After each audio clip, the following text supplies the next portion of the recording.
Well, over the weekend, the president tweeting immigrant crime data from the state of Texas. Well, now there's plenty of dispute over those numbers. So let's bring in the Attorney General of Texas, Ken Paxton, to set the record straight. And Angel mom, Sabine Durden, her son Dominic, was killed by an illegal immigrant. We welcome you both tonight. Thanks for being with us. Thank you.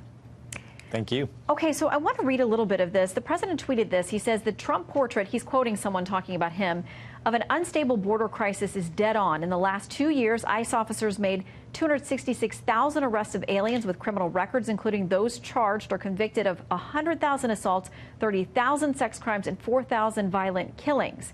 But, Mr. Attorney General, I want to contrast that with something we got from Cato. They say, we estimate that native-born Texans had a first-time criminal conviction rate of 683 per 100,000 natives in 2016. In the same year, we estimate that illegal immigrants had a first-time criminal conviction rate of 462 per 100,000 illegal immigrants, 32% below that of native-born Americans. Can all these things be true? Yeah, look, I don't know the accuracy of their study, whether it's true or not, but what I do know is that we do have crime on the border. I know that drugs are coming across the border. I know that there's human trafficking. I know that there's all kinds of crime, including we have murders, hundreds of murders. And so you just need to talk to a couple of those families and see if they think those statistics from Cato really matter when it's affecting individual lives in our state and in my state. Yeah, and Sabine, I want to give you a chance to answer that directly. I want to read something after the president's speech last Tuesday night, talking to the country, talking to the nation from the Oval Office about this issue.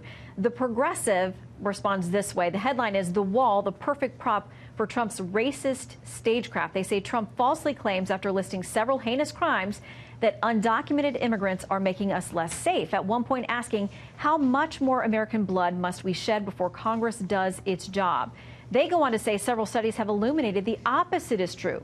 The United States would actually be less safe without undocumented immigrants. As somebody who's suffered this directly and personally, I want to give you a chance to respond to that. It's absolute insanity, because one death is one too many. I don't care if it's 10%, 100%, 50%. And I'm tired of hearing about that illegals commit less crimes. They should commit zero crimes. This is my son. That's all I have left of him is ashes.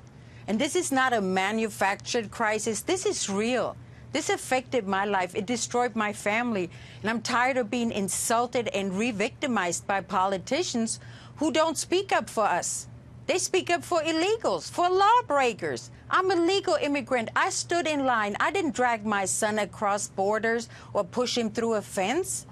And we need to stand behind our president, because he's doing what will save other families from suffering like I do and still do. It's almost 7 years, and it doesn't get any easier.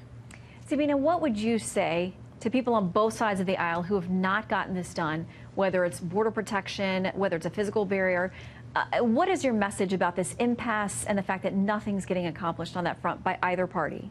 I want each one of those people, whether they like what our president does or not, whether they agree with the wall, imagine their child on a slab in a morgue, and they get to kiss that child or their loved one for the last time because somebody else didn't protect them. That wall will absolutely protect us. It will slow everything down, and we can start cleaning up within the country and get back to normal helping American citizens, not illegals. We need that money for our own people. And as long as we have veterans sleeping out on the street and American kids hungry, I think that's where we need to start. So they need to get with it. And I still challenge Pelosi and Schumer, come meet my son. Meet me face to face. Give me 5 minutes. I just want to mother to mother look you in the eyes and ask you if you want to feel this way.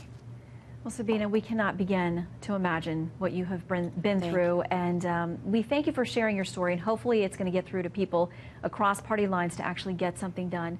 Mr. Attorney General, thank you for being with us as well. Thanks for having me on.